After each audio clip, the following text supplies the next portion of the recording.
ဒီပောက်ကနေပြီးတော့ဒီအထက်ကိုဝင်ကြည့်ပြီးတဲ့လူတွေကအခုလက်ရှိတက်ရှိထင်ရှားရှိနေကြတဲ့လူတွေအများကြီးရှိတယ်။နောက်ပြီးတော့ပဋ္ဌာန်းစာပါတဲ့လူတွေဆိုလို့ရှိရင်ဒီဖျားတွေကိုလာတဲ့အချိန်မှာဟိုဒီဖျားကိုဆက်ရောက်လာပြီဆိုတော့အဲ့လိုမျိုးဝင်စီးတာတော့ဝင်ပူးတာတော့ဖြစ်ပြီးတော့အဲ့လိုမျိုးငိုကြယူကြရတယ်လည်းဖြစ်တယ်လို့ပြောကြတယ်ဖျား။လိုပဲဖြစ်ဖြစ်တကယ်ဆင်းလို့ရတဲ့အပေါက်ကတော့ကျွန်တော်ကိုယ်တိုင်လည်းမြင်ခဲ့ရတယ်ဒါပေမဲ့ဘယ်လောက်ထိဆင်းလို့ရလဲဆိုတာမသိဘူးပေါ့နော်ဒီသာသနာရေးအဖွဲ့ရလူတွေတောင်မှဒီလိုမိဆက်တွေပိုင်းနဲ့ဆင်းကြည့်ဘူးလေဒါပေမဲ့အထဲမှာဟိုဘက်ထိဆက်ဝင်လို့မရတာတို့နောက်တော့ဂျူဝါရဲ့မိဆက်ကဆက်ချွန်ရင်သွားလို့မှောင်မဲသွားလို့အဲ့လိုပြန်တက်ခဲ့ရတဲ့အခြေအနေကြုံခဲ့ရတယ်လို့ပြောတယ်ဒါကပကံမှာဆိုရင်လူရောက်နေတယ်ဖျားပေါ့နော်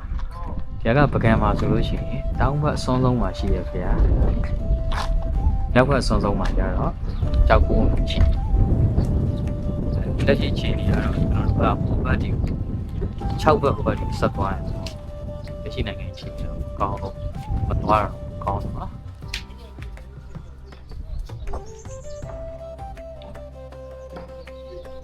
ဒီဖျားကြီးဘာလို့တဲတာလဲဆိုတော့ဇေယသင်္ခါတင်ခဲ့ဇေယသင်္ခါမင်းကကျွန်တော်တို့ထီလိုမင်းလို့တဲတဲ့မင်းပေါ့နော်ထီလိုမင်းတို့မဟာဘောဓိတို့ကလည်းဇေယသင်္ခါမင်းတဲတာကျွန်တော်တို့ဖျားပုံကနေစဝင်ပြီးတော့ဒီလိုမှန်ချက်တွေကန်ရတဲ့နေရာတော့တွေ့ရတယ်အဲ့ဒါဘာလဲဆိုတော့ဒီဇေယသင်္ခါမင်းလက်ထက်ကလေးကဒါရှိခဲ့တဲ့ရှောက်လံပေါ့နော်အဲ့ဒီရှောက်လံကိုအပေါ်ကနေပြီးတော့ကြည့်လို့ရအောင်ဖုံးလာပြီဟာဘုရားကြီးကညံတော့ပေ180ကျော်ဒီဇေယသင်္ခါမင်းသားကဘာလို့ဒီဘုရားကိုတွေ့ရလဲဆိုတော့သူ့ဖေမြတ်ပရိစီသူနေမကောင်းဖြစ်တဲ့အချိန်ပေါ့နော်ဒါသူ့ဖေကျမ်းမာရေးကောင်းမှုအတွက်ဆိုပြီးတော့သူကပုံနာတွေ prophet တွေနဲ့တိုင်ပြီးတော့မှရရရာခြေတဲ့သဘောမျိုးနဲ့တဲခဲ့ဘုရားပေါ့ဗျာဒီဘုရားမှာထူးခြားချက်ကဘုရားပတ်လေဒီလိုဆင်းရုပ်တွေရှိတယ်ဒီလိုမျက်နှာစာတစ်ဖက်ဆင်းရုပ်30နဲ့9ရုပ်ရှိနောက်ပြီးတော့အဲ့ဒီဆင်းရုပ်တွေရဲ့ကြားမှာဒါကလတ်သားအိုးလို့ခေါ်တယ်ပန်းအိုးပေါ့ဗျာအဲ့ပန်းအိုးတွေထည့်ပြီးတော့ရရရာစီမံနဲ့တဲတာဘုရားလို့ပြောတယ်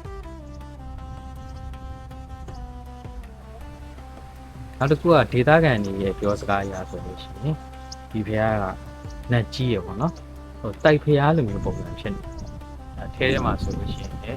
ဘုရားတွေကိုဝင်လို့ရတဲ့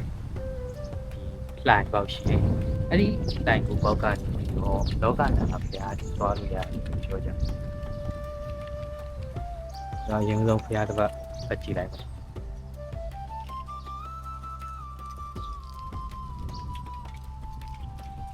ဘုရားကဒီပကံမြို့တောင်ဘက်အစွန်ဆုံးမှာအကြဆုံးဘုရားပေါ့နော်အဲဒါလူရောက်ပေါက်ကတော့တော်တော်လေးငယ်နော်ဟိုးပေါ်မှာကြည့်မတ်တက်စင်တွေလည်းရှိတယ်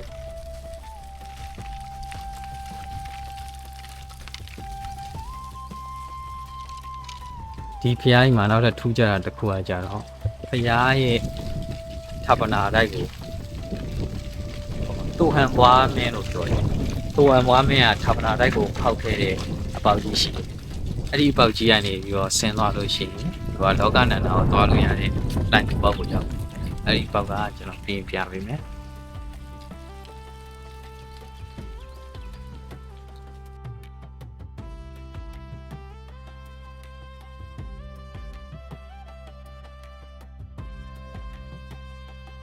ဒီဇေယသင်္ခါမင်းကို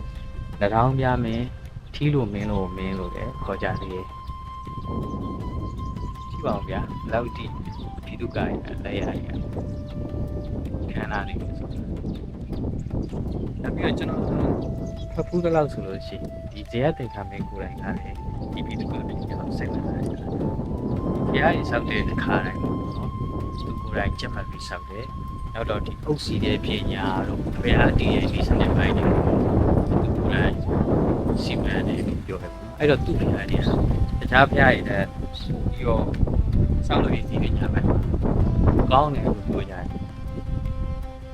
ပြီးတော့ဒီရာသီဥတုတွေဒီဇေယျတင်ကမင်းသားကနေရာပရိစီသူမင်းရဲ့သားတော်ရည်ထဲမှာသူကသားတော်အငယ်ဖြစ်ပင်မဲ့လေသူကဒီဘရင်ကိုတီးတက်တယ်ချစ်တယ်ဆိုပြီးတော့နာမည်ကြီးရောဗျ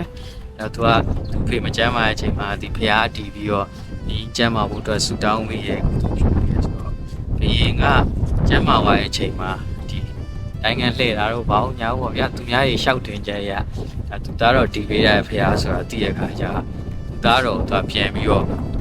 ဆူချတာပေါ့ဗျဘာလို့ခြင်းလဲဆိုတဲ့အခါမှာသူသားတော်ဟာထီးနှံလို့ရှင်တဲ့သားတော်ဖြစ်နေအောင်အဲ့လိုပဲပြောအောင်ပေါ့အဲ့တော့ဒီသားတော်ကိုထီးနှံပေးဖို့ကလည်းသားတော်ငယ်ဖြစ်တဲ့အခါကျတော့ဒီတိုင်းပေးလို့မရဘူးအဲ့ခါကျတော့သူကပေးရလဲပေးခြင်းတယ်ပေါ့ဗျာအဲ့ခါကျတော့ဘာလုပ်လဲဆိုတော့သားတော်၅ပါးရှိတဲ့သားတော်တွေအားလုံးစုပြီးသွားလို့ရှိရင်သူက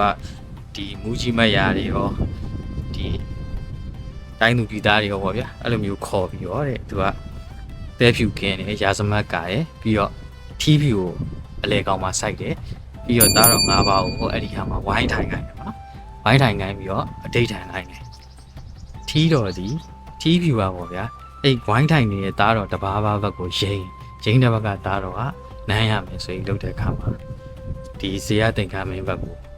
ထီးတော်က၃ချိန်တိုင်ရိမ့်နေပေါ့ဗျာအဲအကြောင်းမလို့သူ့ကိုထီးလို့မင်းလို့လည်းခေါ်တယ်နောက်ပြီးတော့သူတည်တဲ့ထီးလို့မင်းလို့ဖျားဆိုတာလည်းရှိတယ်ခုကျွန်တော်အရှိ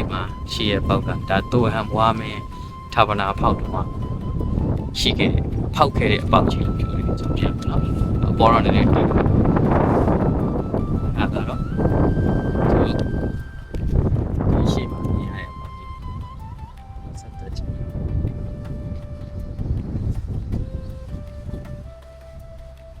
ပြန်မှာ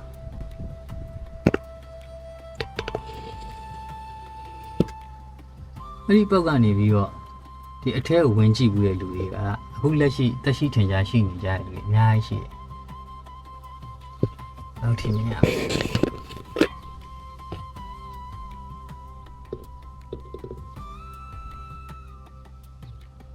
ိုဘက်မှာဆက်ဝင်လို့ရတဲ့အပေါက်တောင်တွေ့နေရသေးတယ်နော်။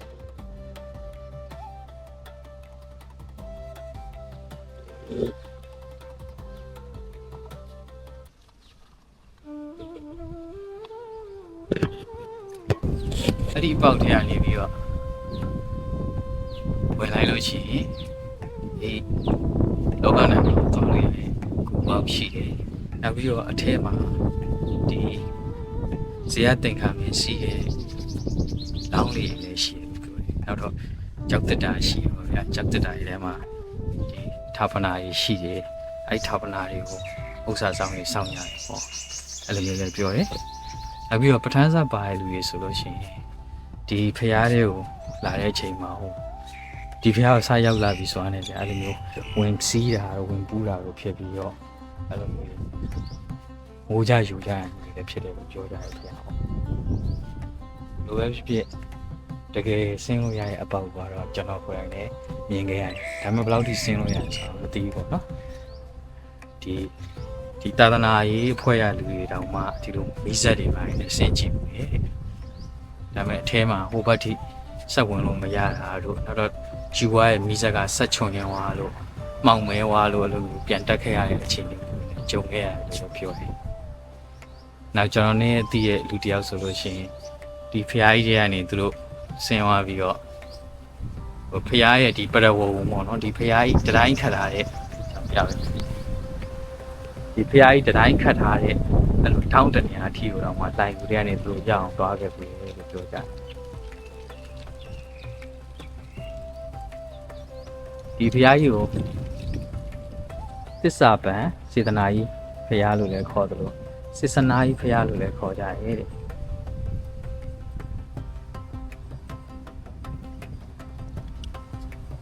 ဒီဖျားတော့ဒီကျွန်တော်တို့သွားလို့လာလို့ကောင်းတဲ့အခြေအနေကလေးရနေစားပြီးတော့အခုချိန်ထိပေါ့နော်ဒီမြန်မာဖျားကိုလာတာနေတယ် နိုင်ငံသားဖျားဦးတွေလာတာများတယ်လို့ပြောတယ်။ဘာလို့လဲဆိုတော့အစာဦးရဲ့ပြည်သူကလက်ရာတွေနောက်ပြီးတော့ဒီနေရာကပြောမှဆိုလို့ရှိရင်များတိတ်ဆိတ်ပြီးတော့အေဂျင့်တွေသူတို့အတွက်မှတ်တမ်းတပ်ပုံယူလို့ကောင်းတဲ့နေရာဖြစ်လို့လာကြတယ်။တ